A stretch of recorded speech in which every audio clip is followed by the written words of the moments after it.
tahun 2025 baru kita akan lakukan pengangkatannya PMT 1 Juni dan sudah harus diserahkan paling lambat 30 Juni.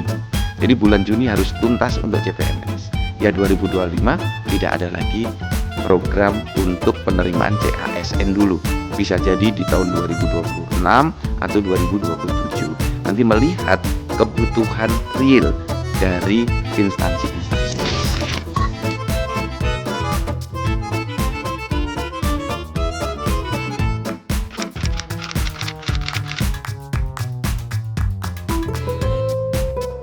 Saat ini kita sedang menyelesaikan pengangkatan CASN 2024. Nah, ini pemerintah fokus di sana. Sesuai arahan Bapak Presiden, untuk CPNS harus selesai di 1 Juni 2025 pengangkatannya, PMT 1 Juni, dan sudah harus diserahkan paling lambat 30 Juni.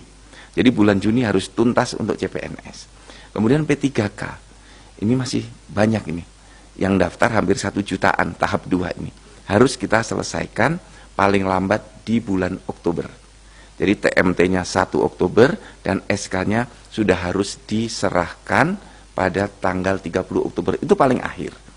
Dan nanti untuk CPNS tahun 2025 baru kita akan lakukan setelah program ini selesai semua dan melihat kebutuhan konkret dari instansi-instansi mengajukan atau tidak.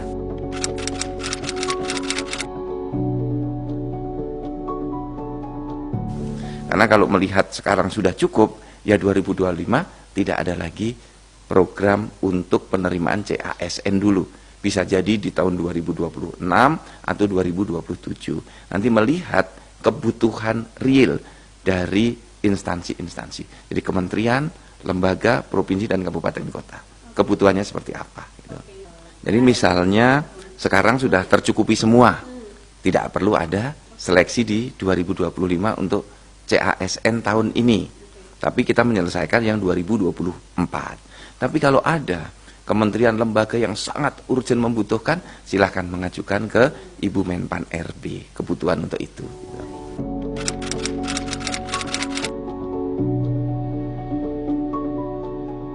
Nah, sistem seleksi itu selalu kita evaluasi setiap waktu, mulai dari jenis soalnya, untuk memastikan bahwa standar yang masuk calon ASN-nya itu sesuai dengan nilai ambang batas.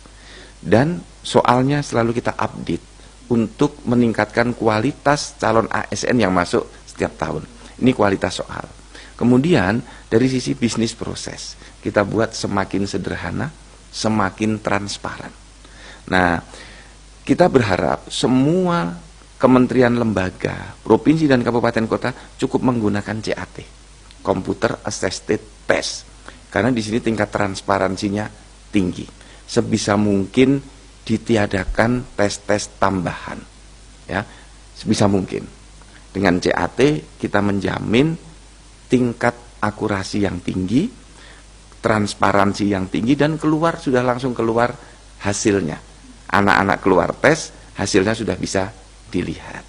Nah, itulah keunggulan sistem yang dibangun oleh BKN. Kita evaluasi. Kemudian ada namanya masa sanggah. Nah, setelah diumumkan, kan ada ya, kok nilaiku rendah, kok saya tidak lulus, kok saya menjadi rankingnya di bawah padahal nilai saya tinggi. Nah, masa sanggah itu juga terus kita evaluasi. Kita melibatkan instansi-instansi untuk menjawab terlebih dahulu. Karena merekalah aslinya yang menseleksi administrasinya, kemudian yang akan menjadi usernya. Dari BKN menyiapkan ranking nilainya untuk dimanfaatkan oleh berbagai instansi tadi. Seperti itu, kita evaluasi terus-menerus.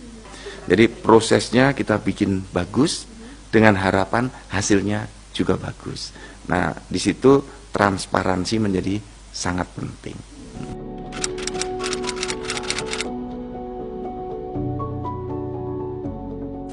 Jadi pertama untuk seleksi CASN ini proses yang berlanjut. Kan ada nih kepala daerah yang mengatakan, Pak boleh nggak P3K-nya nggak usah saya angkat. Daerah nggak punya duit, misalnya begitu, karena anggarannya akan dipakai untuk membangun infrastruktur. Saya menyampaikan, nggak boleh. Proses pemerintahan itu berkelanjutan. Dulu yang mengusulkan kan ada ini kepala daerah baru, Pak, bukan saya loh yang mengusulkan CPNS dan P3K, saya nggak mau ngangkat deh Pak, boleh nggak usah angkat. Banyak yang datang pada saya katakan proses pemerintahan itu Pak Bupati, Pak Gubernur itu berkelanjutan.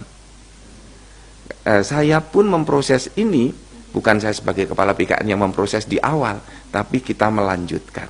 Jadi tidak boleh yang sudah diterima sekarang tidak diangkat, wajib diangkat. Semua kepala daerah, kementerian, lembaga wajib mengangkat CPNS dan P3K yang sudah dinyatakan lulus per 1 Juni CPNS dan 1 Oktober P3K.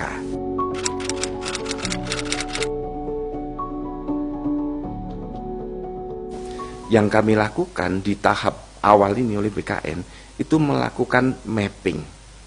Jadi kita lakukan remapping dan mendorong dilakukan redistribusi ASN. Nah, untuk melakukan remapping kita harus memiliki peta yang lengkap semua potensi ASN. Nah, potensi dan kompetensi ASN itu digambarkan awal dari tingkat pendidikan. Maka saat ini BKN mendorong semua ASN, 4,7 juta ASN untuk mencantumkan semua pendidikan yang dimiliki, termasuk profesinya.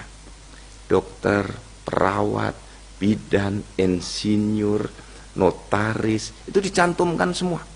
Jadi gelarnya dipasang.